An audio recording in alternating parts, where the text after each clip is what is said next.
भाइयों को मेरा हार्दिक नमस्कार।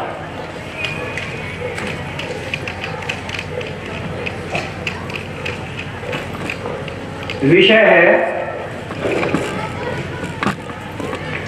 परम पुरुष की लीला। कवि रविंद्रनाथ टैगोर की एक कविता है,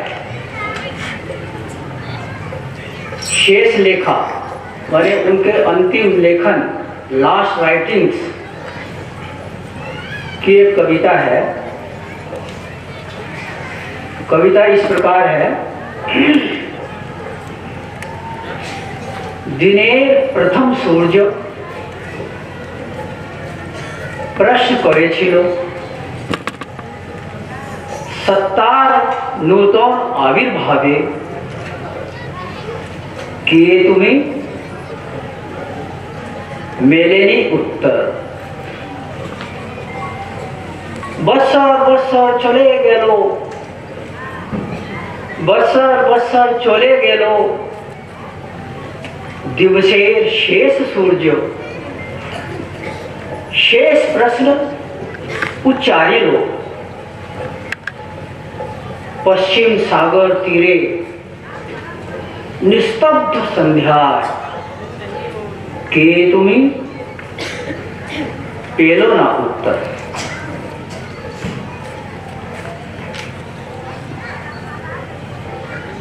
दिनेर प्रथम सूर्य माने दिन का प्रथम सूर्य,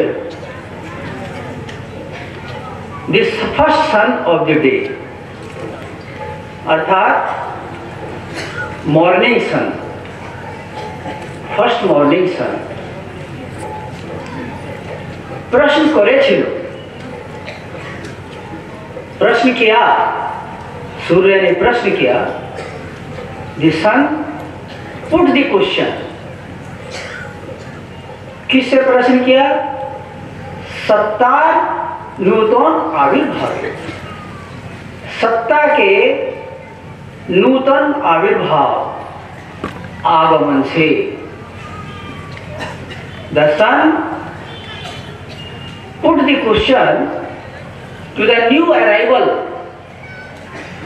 to the new emergence of the entity.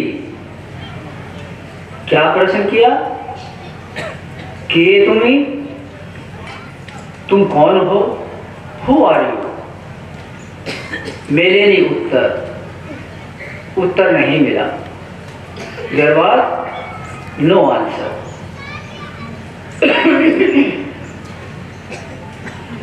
बत्सर बत्सर चले गेलो, वर्ष के वर्ष बीत गए। Years after years had passed. दिवसे शेष सूर्य, दिन का शेष माने अंतिम सूर्य, the last sun of the day, अर्थात the last sun of the evening, evening sun ने फिर प्रश्न दोहराया। शेष प्रश्न उच्चारी लो, अंतिम प्रश्न पुनः दोहराया। पश्चिम सागर तीरे, the sun repeated the last question. पश्चिम सागर तीरे, on the west coast, on the western seashore, निस्तब्ध संध्या, शांत संध्या काल में, के तुम कौन हो? Who are you? पेलो ना उत्तर। And again there was no answer, कोई उत्तर नहीं मिला।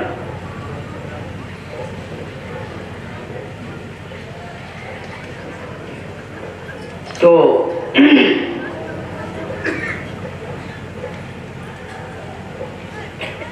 यही है उनका रहस्य, परमात्मा का रहस्य, उनकी लीला। मनुष्य जब किसी चीज का कारण नहीं जान सकता है, उसके मन के दायरे के बाहर है, जतो वाचो निवर्तन्ते अप्राप्य मनसः, माने जिसको जिस सत्ता को शब्द या भाषा अभिव्यक्त नहीं कर सकती है, और जिसको मन, अणुमन परसीव नहीं कर सकता है, ग्रहण नहीं कर सकता है, यही है लीला। उसी को कहते हैं लीला। तो ये रविन्द्रनाथ टैगोर की कितनी मिस्टीरियस कविता है उनके अंतिम लेखन से।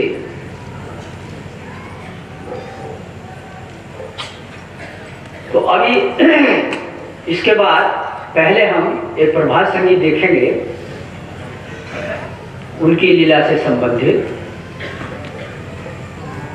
प्रभु है तुम्हारा लीला बोझा भार।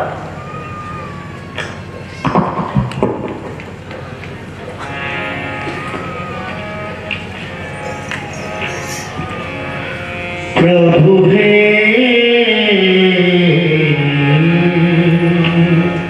तुम्हारा लीला बोझा भार।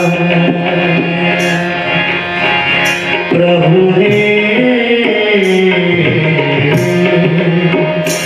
तुम्हारा लीला बोझा भार। आशा जवान सृष्टि আছে, आशा जवान सृष्टि আছে, বুঝে গেছে সারা তোমার লীলা বোঝা ভার। প্রভু হে তোমার লীলা বোঝা ভার।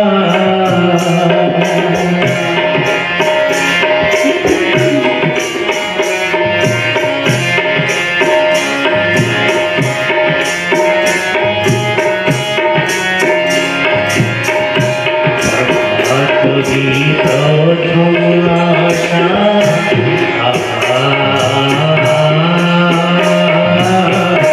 প্রভাত রবির প্রথম আশা, সন্ধ্যা রাগের ভালোবাসা। প্রভাত রবি প্রথম আশা, সন্ধ্যা রাগের ভালোবাসা। তারি মাঝে বাঁধে বাসা, তারি মাঝে বাঁধে বাসা, আমায় সংসার তোমার লীলা বোঝা ভার। প্রভু হে তোমার লীলা বোঝা ভার। আশা জমায় সৃষ্টি আছে, আশা জমায় সৃষ্টি আছে, বুঝে গেছে সারা তোমার লীলা বোঝা ভার। প্রভু হে তোমার লীলা বোঝা ভার।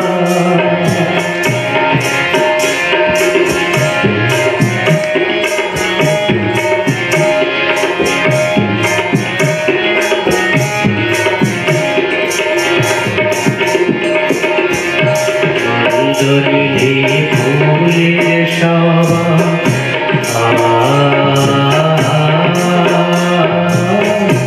মন্দরিলে ফুলের শোভা, ভরিয়া দেয় সুখে আপা।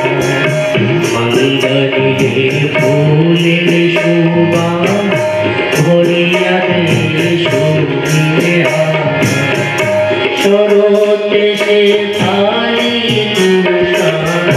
শরৎ সেখানে তুষার শীতেই সুরধা তোমার লীলা ভোলা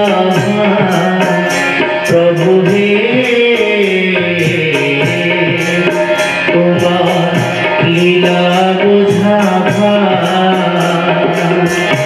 আশা যাওয়ার সৃষ্টি আছে আশা যাওয়ার সৃষ্টি আছে বুঝে গেছি তোমার লীলা বুঝা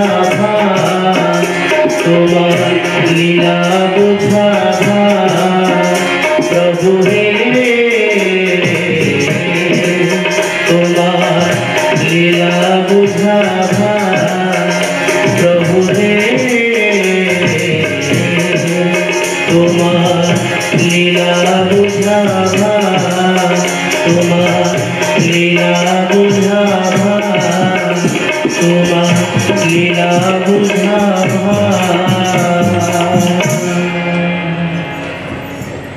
हे प्रभु,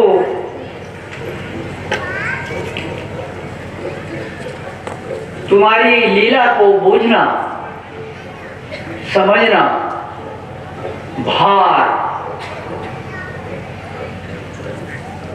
असंभव के समान महा मुश्किल है। बाबा कहते थे कि परम पुरुष अपने रहस्य को किसी को बताते नहीं। हाँ, कुछ थोड़ा बहुत अल्प अपने भक्तों को जरूर बता देते हैं। वो भी कितना अल्प, बहुत कम, बहुत थोड़ा। तो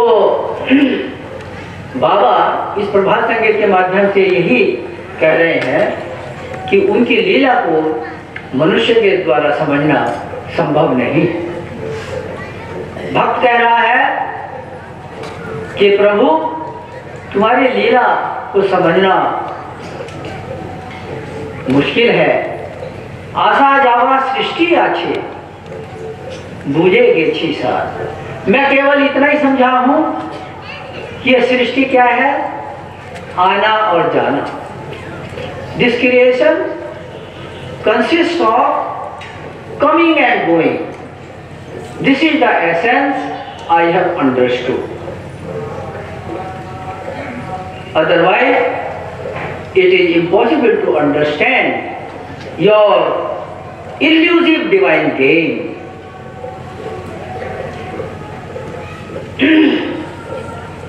अब मैं आपको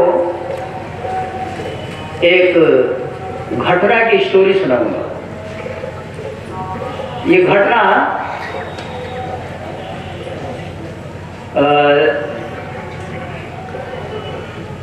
लगभग 1963-64 की है। 1963 या 1964 की ये घटना है। बाबा तो उन दिनों जमालपुर में ही रहते थे और बाबा उन दिनों अपना प्रभुत्व डिमोन्स्ट्रेट भी करते थे। उस समय ब्रज कृष्ण के रूप में बाबा रहते थे, कोमल, सॉफ्ट, हसमुख। तो एक कॉलेज का एक छात्र, विद्यार्थी, मेधावी छात्र, ब्रिलियंट स्टूडेंट था। शायद कॉलेज के फाइनल ईयर में था। वो जमालपुर आया बाबा के पास पर्सनल कांटेक्ट के लिए। तो वह जमालपुर आ गया और बाबा से उसका पीसी, पर्सनल कांटेक्ट भी हो गया और कुछ दिन वहां रहा। तो एक दिन उसके मन में बाबा का सूक्ष्म रूप, सूक्ष्म शरीर देखने की प्रबल इच्छा जागृत हुई उसके मन में। तो उस दिन भक्त लोग जागृति में खूब आनंद के साथ मधुर मधुर भजन गा रहे थे और जागृति का वातावरण इतना आनंदमय मधुर आध्यात्मिक वातावरण बना हुआ था, charge with spiritual vibration, ecstatic vibration charge था। तो वह छात्र भी उनके साथ में था वहां जहां भक्त लोग आ रहे थे जागृति में। तो एक वरिष्ठ साधक ने उनकी एक हाथ की उंगली स्पर्श कर दी, छू दी, उंगली को टच कर दिया। तो वह छात्र अनुभव करने लगा एक बड़ा शीतल मधुर आनंददायक डिवाइन दिव्य करंट उसकी अंगुल से बह चला और धीरे धीरे हाथ से होता हुआ वह करंट, दिव्य करंट धीरे धीरे उसके पूरे शरीर में फैलता गया और उस करंट की तीव्रता, दिव्यता धीरे धीरे उसकी जो इंटेंसिटी थी वो और धीरे धीरे बढ़ती गई। इसके बाद धीरे धीरे वह अनुभव करने लगा कि उसके चारों ओर सराउंडिंग्स में एक दिव्य प्रकाश फैलने लगा और यह दिव्य प्रकाश फैलता गया और उस साधक का, छात्र साधक का, उसने अनुभव किया कि संसार की समस्त चीजें उस दिव्य प्रकाश में, विराट दिव्य प्रकाश में, एफल्जेंस उसको कहते हैं, एफल्जेंस ज्योति सागर में सब कुछ समाहित हो गया। Everything merged into that. और इंटरनली एक्सटर्नली माने बाहर भीतर सब कुछ प्रकाश ही प्रकाश था, दिव्य प्रकाश था।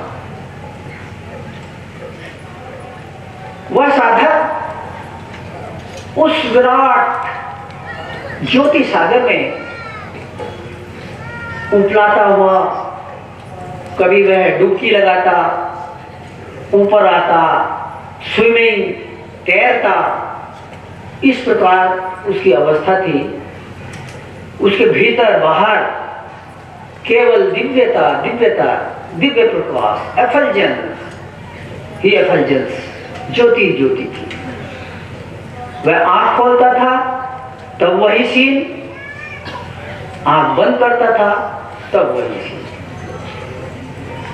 और इस प्रकार वह देख रहा है कि उसके सराउंडिंग में ये अनंत,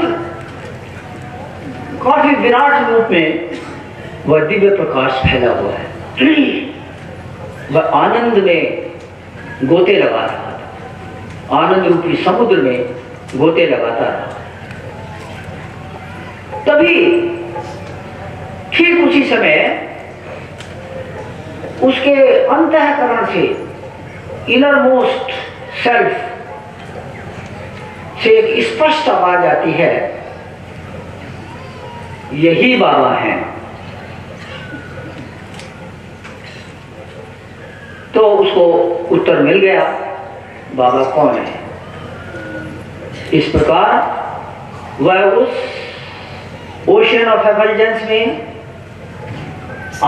लगभग 8 घंटा तक रहे वो छात्र, और धीरे धीरे वह जो आलम था धीरे धीरे कम होता गया, कम होता गया, और वे फिर कॉन्शियसनेस में आ गए।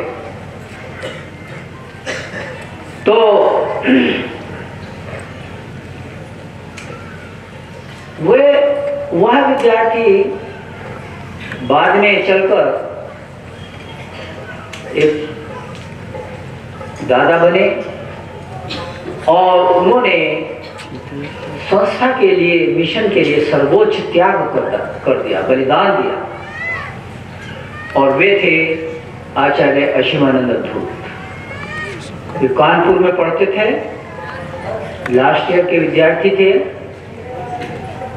तो बाबा ने उनको कहा, उसने कहा, बाबा मैं तो अब सब साथ छोड़ छाड़ करके आ गया हूं,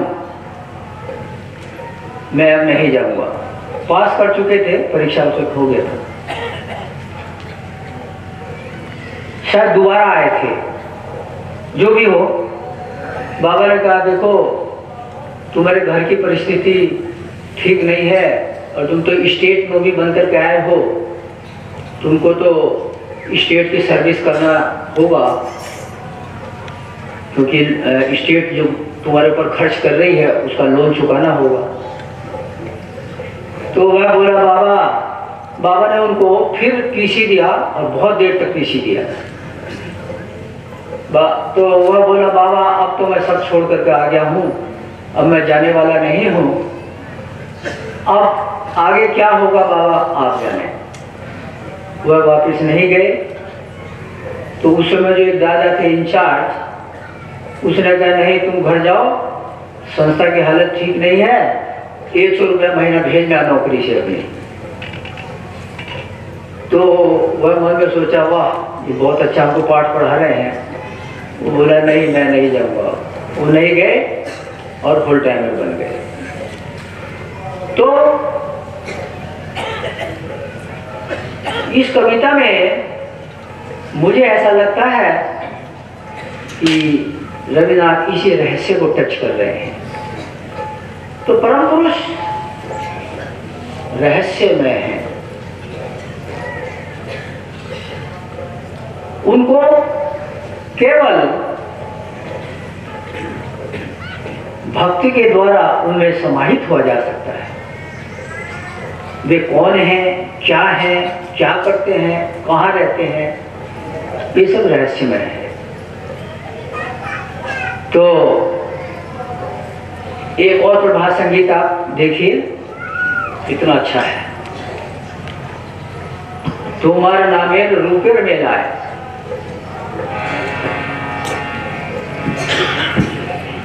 তোমার নামের রূপের মেলা বিশ্ব ভরিয়া আছো তুমি। তোমার নামের রূপের মেলা বিশ্ব ভরিয়া আছো তুমি। অরূপ তোমার রূপের খেলা। परे देखी शुरू छवि, फिर से तुम्हारा नया रूप शुरू हो जाता है, फिर शुरू हो जाता है। शेषेर प्रयोग शुरू अच्छे, यानी जहां शेष है उसके बाद भी तुम्हारा बिगिनिंग शुरू होता है। Means after the end there is beginning. और इस प्रकार ये चक्र अग्रचूमी आकाश की ओर, आकाश को चूमते हुए चक्र चलता रहता है। जैसे कभी कभी हम लोग जब छोटे थे कहते हैं ना देखो वो उतनी दूर पे आकाश पृथ्वी को टच कर रहा है, फिर आगे जाके देखेंगे वहां तो फिर आगे चला जाएगा। तो कह रहे हैं कि आलोर सागर पेरिए देखी आरो काछे आलो, परेओ देखी आरो काछे आलो। आलो परेओ आलो माने प्रकाश के बाद प्रकाश, प्रकाश के बाद प्रकाश। जहां हम देखते हैं कि अब इसका अंत हो रहा है, वहां जाके देखते हैं तो शुरू हो रहा है। तो यही है ये इनका रूप स्वरूप परम पुरुष का। और देखिए लास्ट लाइन में कितनी अच्छी बात बता रहे हैं। जखुन जाके सवार सेरा भाग्या हुई आत्महारा। जैसे लोग सोचते हैं कितनी दामी चीज मुझे मिल गई है, अब इससे ज्यादा प्रेशियस दामी कीमती चीज और कुछ भी विश्व में नहीं है। और ऐसा सोचकर वे भाग्या हुए आत्महारा, वे बहुत ही खो जाते हैं, उसमें मस्त हो जाते हैं,